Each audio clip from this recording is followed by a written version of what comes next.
Hey, what's up, Boxing World? Show number 11 of the 13th round with Freddylokz, and let's get right into last week's results. Not much to talk about, pretty boring week for boxing, but let's get right into it. We had an upset in the cruiserweight division. Prospect Aaron Williams gets stopped in 5 by the powerful Jose Luis Herrera. Heavyweight Jason Estrada with a TKO victory over Moultrie Witherspoon. And from Puerto Rico on a winning streak, we have Eric Morel with a TKO in 3 over Jose Garcia Bernal. Now, the main fights of the weekend were pretty boring. We had Paulie the Magic Man Malignaggi with a split decision over Lovemore Indo. Now, I thought it was going to be a repeat of the first fight, which in a sense it was, because it was kind of boring. But this case, one judge gave it to Lovemore. I don't see how. I mean, Paulie did fight a really boring fight, but I don't think I gave Lovemore more than about 3 rounds, 4 rounds the most. It was a funny fight. I mean, he had his trainer, his cut man, his barber, all in his corner, and I mean, it was a pretty ugly fight. I mean, it was ugly, it was horrible. Paulie broke his hand in the 6th round, so he kind of slacked off a bit, you know. I don't know. I mean, it seems to be the excuse after every poor performance by him, you know. And Paulie was a fighter that used to get on my nerves. He had a big mouth, really big mouth, has a big mouth, I mean. And I actually got respect for him and started liking him in defeat when he got defeated by Cotto. Now he's back with the loud mouth and you know, coming up short on fights and making excuses. Now I don't know how to call it. I mean, I guess he's alright when he's a two-fisted fighter, but it's rare now. I mean, he's broken his hand a lot, so I think we're gonna see a lot of that in the future. I mean, he's breaking his hands at least, you know, in every other fight. But anyways, I mean, the main event wasn't all that either. I mean, Ricky Hatton has to realize that aside from the 55,000 Manchester Maniacs that he fills the stadium with, he still has, you know, a lot of people, millions of people in the U.S. that he has to look good for if he wants that rematch with Mayweather or other big fights in the U.S., you know. Getting tired of seeing the judges, you know, the referees, you know, siding with him, and it was disgusting to see that Juan Lascano was getting yelled at and warned for nothing, you know. I mean, Ricky Hatton made the eye contact with the ref, and right away the ref would step in and tell Lascano something for nothing. And the 10th round was a really disgusting, upsetting round. I mean, Juan Lascano, if he had a chance, it was in that round, and they got taken away by the ref. I mean, it was nasty, you know. He stunned, he dazed Hatton, had him wobble on his legs. You know, there was a split second where Hatton was just standing there dazed, and I don't know if Lascano could have capitalized. I mean, he was winded. I'm not going to lie and say he would have knocked Hatton out, or I thought he would have, but still, it's always that what if that's pretty bad for boxing and for Ricky's rep. You know, even though he won, you know, he did satisfy his 55,000 fans over there, but he's another one that has to really think that if he wants a big fight over here in the U.S. And get supported by us and everybody over here, he needs to realize that he has to change his style. Back, you know, before, like, you know, in the McGee fight and the Vince Phillips fight, the Benteke fight, you know, that Ricky Hatton that made me a fan, you know. But anyway, split decision victory, Ricky Hatton. I wonder I think he's set up to fight Paulie Malignaggi next, and good Lord, I mean, I might fall for a most boring fight of whatever year it lands on. I hope it lands in about 2015, but let's move right on to news and notes. Golden Boy signs David Haymaker Hay. He's going to be campaigning in the heavyweight division. Going to be really interesting to see what he can do in that division. John Pascal pulls out of his fight with Fulgencio Zuniga with the shoulder injury. That was a fight I was really looking forward to. I was really looking forward to John's slick, flashy style against a tough, hard-nosed opponent like Zuniga. I was really looking forward to it. Fernando Montiel is set to face Luis Titi Maldonado this weekend, and if he wins, I think he's lined up for a unification match against Christian Mijares.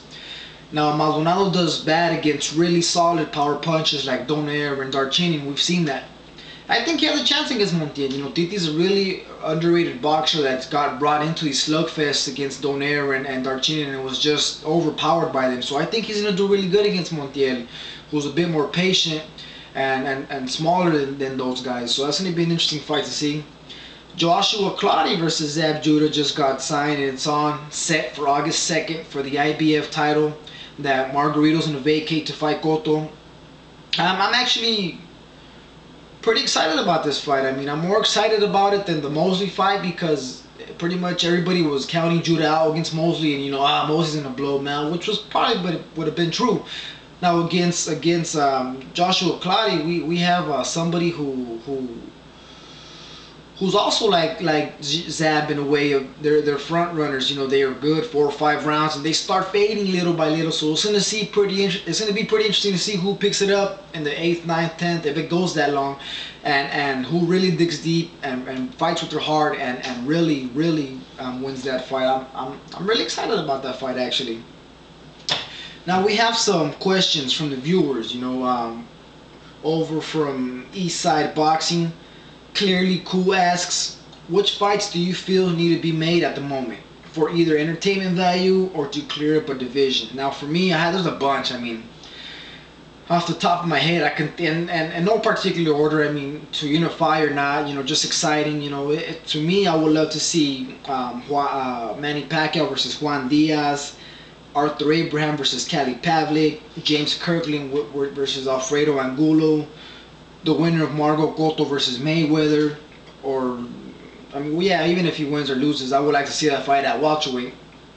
Christian Mijares versus Donito Donaire, Jorge Arce versus Vic Darchinyan, Jorge Linares versus Edwin Valero, Vicious Victor Ortiz versus Panchito Bojado, Yorkis Gamboa versus John Guzman, Rafael Marquez versus Celestino Caballero, Juan Urango versus Ricardo Torres, Chavez Jr. versus David Estrada, you know, Lucian Boot versus, or Bute, however you pronounce his name, versus Joe Calzaghe. I mean, that's just off the top. I mean, there's a lot of fights I would love to see, but that's just to answer the question, and off the top of my head, what I would like to see, whether it's unification or just excitement, those are fights that I'm really interested in, and I hope they get made soon or next year or whatever. Andre also from Eastside Boxing is asking, how should the rankings in the welterweight division be considered with a fighter like Pretty Boy Floyd in there? I mean, he did win the right fights to be considered the champ, but with 2 great fighters like Margarito and Cotto facing off, should anyone even give a jack? Is he even considered a welterweight? And fighting Oscar again at 154? I mean, going back to what I said earlier, regardless of the outcome of the Mayweather-Oscar fight, I would like to see him face the winner of Margot Cotto because he does hold a title in the welterweight division. To me personally, I think the winner of the Cotto Margarito fight is the top dog at 147. You know, Pretty Boy Floyd is on paper, in politics, you know, he is a champ because he beat Baldomir, but we all know, I mean, that skill for skill, pound for pound, Baldomir never had a chance in hell. You know what I mean? So that takes away a lot from that victory. I mean, a lot. I think Floyd would have got a lot more respect, a lot more love from the fans facing and beating Margot or Cotto, and even losing to them, just facing them, you know, proving to his fans that he wants to fight the best and nothing but the best. But to me, I think Cotto's the top dog right now. If Margarito beats him, I think Margarito's the top dog. But either way, I think the top dog will come out that night on July 26th because, you know, Mayweather's interested in the money and the fame and the popularity of the sport. You know, while we have these hungry fighters that are putting everything on the line for us, you know, and I think for that, us as fans should give back to them and really put him on top of the list. I mean, who cares this pound for pound crap or this ring crap? I mean, it's corrupt as crap, and we all know that. You know what I mean? It's corrupt as shit. We all know that. I'm my own man, and I personally think Cotto's a man, and if Margarito beats him, he's a man, and so on and so on. Now, if Mayweather never faces either, you know what, so be it. You know, let him move on with his career, let him make his billions and millions and trillions of dollars fighting Oscar in a 3rd fight, 4th fight, you know, whatever. Let it be what it's going to be. But in the welterweight division, clearly to me, the king is the winner of that fight, man. With that, your boy is out. Peace.